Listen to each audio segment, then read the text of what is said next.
seem like we feel the same. We love what we hate.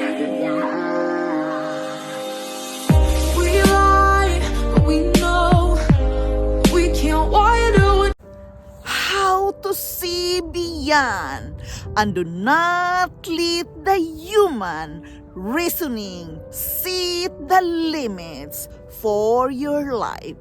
Hello friends, this is Yundel, and today's share is about seeing beyond and do not let your human reasoning set limits of your life. This is just a share, of course, from my own reading and of course from my own life experiences. Many of us, we are so busy to reason out, this is what, this is why, and this is many things. But you have to understand, to control that human reasoning. Do not let that set limits for your life. Many of us have big dreams, but they cannot fulfill their dreams. They cannot reach their goals because of their human reasoning. They have a lot of reasons. They cannot do this, they cannot do that because this and that. It's all human reasoning, and we have to understand that we are not going to use those human reasoning, or else if we keep reasoning out of our life, we cannot fulfill what we want to do with our life. You have to think that you have all the talent you can use to fulfill what you want to do with your life. I know this is easier said than done. And believe me, I am still working with myself, comforting myself that I can still do what I want to do, fulfill what I want to fulfill in my life in order for me to feel satisfied, to feel good with myself. Yes, we all have dreams. We all have ambitions needed to be fulfilled. You have to fulfill that.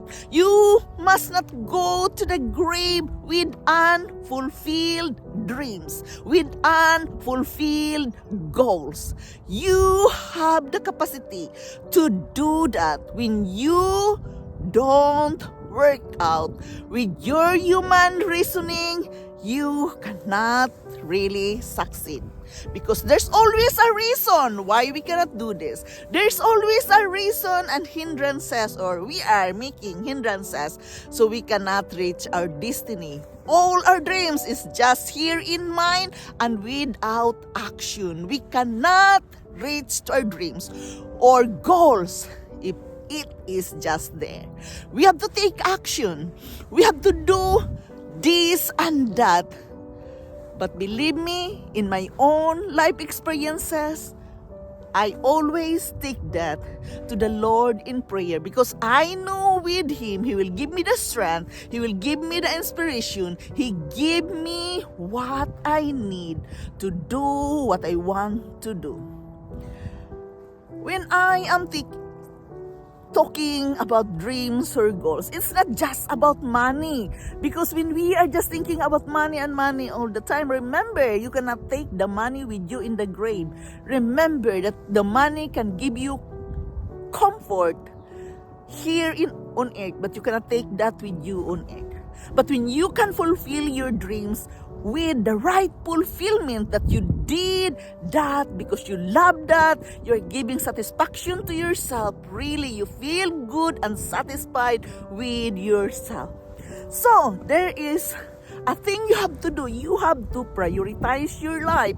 You have again to write it all down, what you want to do with your life. You have to plan it well.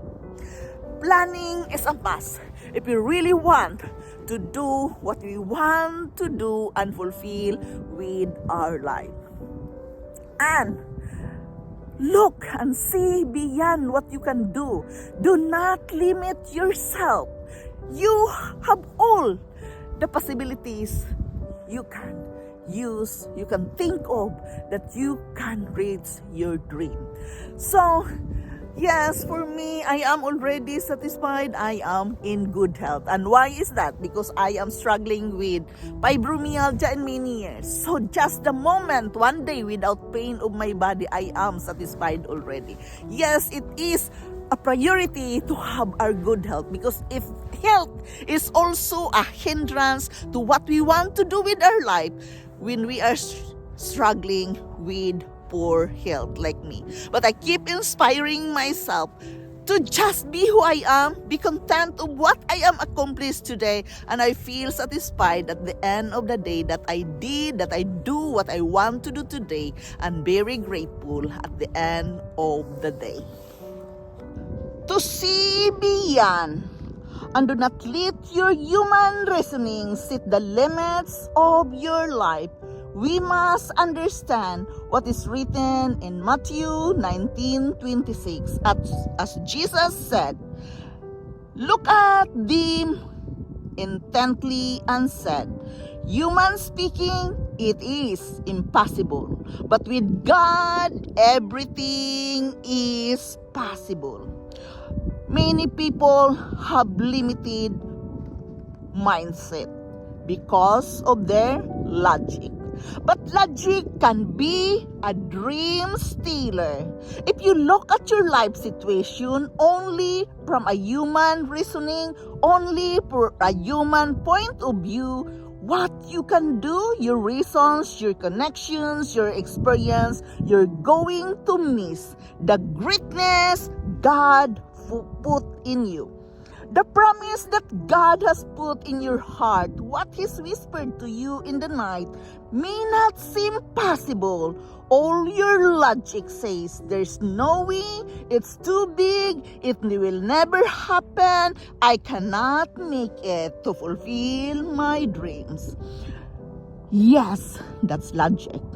You don't have the experience maybe, but that's still okay. It's still okay when you believe in God, because God says that just the opposite is true.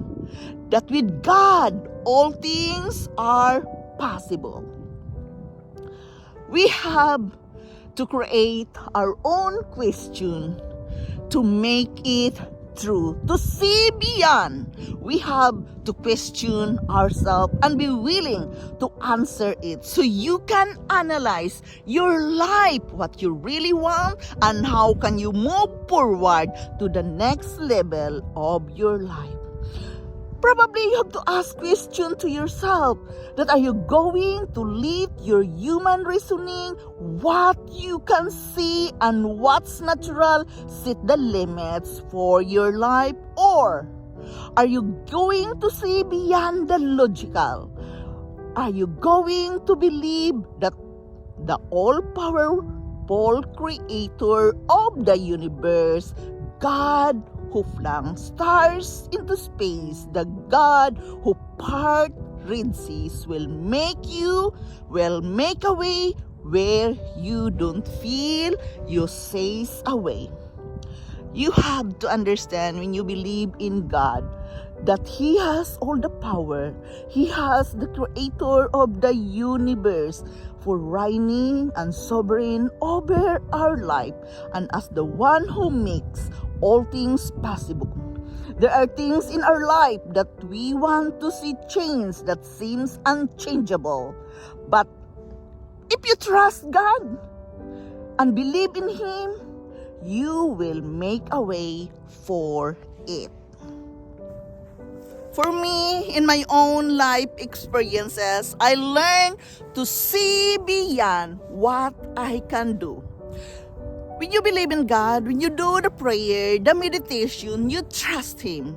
And when you have your spirit in Him, meditating His goodness, you can be able to see beyond and do not limit yourself. Why is that? It's really very powerful, and I'm sharing this with you because this is therefore I survive life. Life is hard enough, but I survive. When you open up your mind and see beyond, you can do, believing the promise of God that with God, nothing is impossible. Yes, it is impossible for a human being, but stop that logical thinking and believe in God, that in Him, everything is possible. That comforts me, that gives me inspiration, and that helps me move on to what I want to do with my life. This is Yundel. Thank you for listening. Thank you for dropping here in my channel. I am very grateful to each and every one of you. And believe me, I am still working with myself. And I feel good and satisfied with myself at the end of the day when I can share this message with you from my daily reading of the scripture. I love you all and bye-bye. Like we feel the same, we love what we have.